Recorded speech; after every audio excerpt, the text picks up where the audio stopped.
Bonjour à tous et bienvenue dans cette nouvelle vidéo super simple pour faire des churros. Aujourd'hui, donc, ce qu'on va faire, c'est qu'on va prendre, comme d'habitude, la pâte blanche transparente à part égale avec un peu d'ocre, ainsi qu'une douille étoile comme ceci.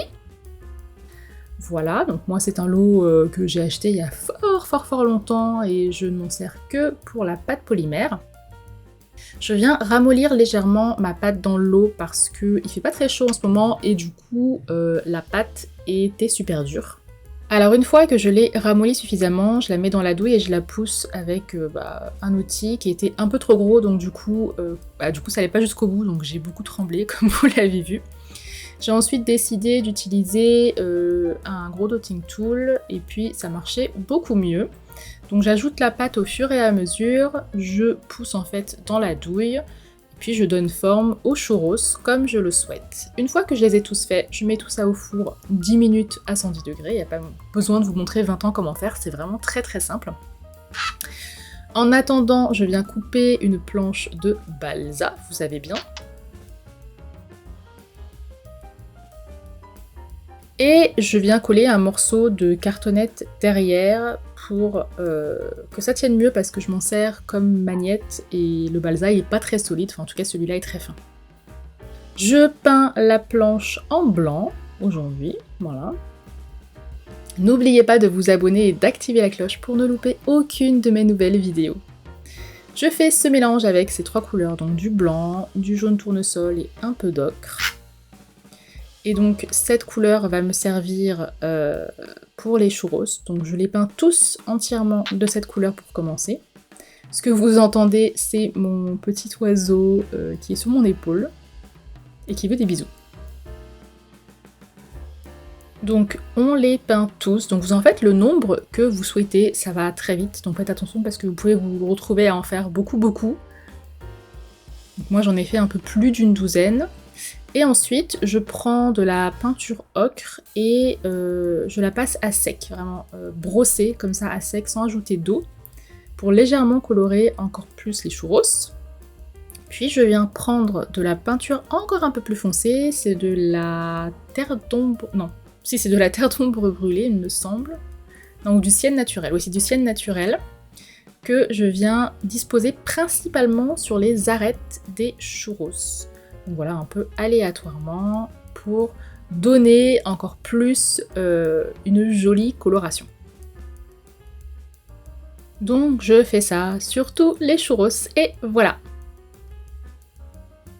Ensuite, je prends ce contenant en plastique que je colle sur le milieu de la planche et je vais coller les churros un par un. Donc d'abord, je les dispose. Je regarde comment ça donne et ensuite, un par un, je viens coller avec de la colle chaude parce que c'est beaucoup plus rapide pour la prise.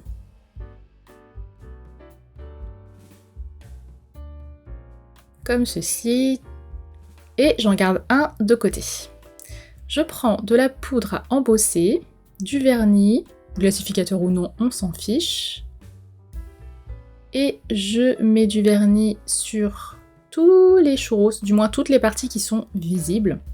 Et ensuite, je mets de la poudre à embosser pour faire l'effet sucre.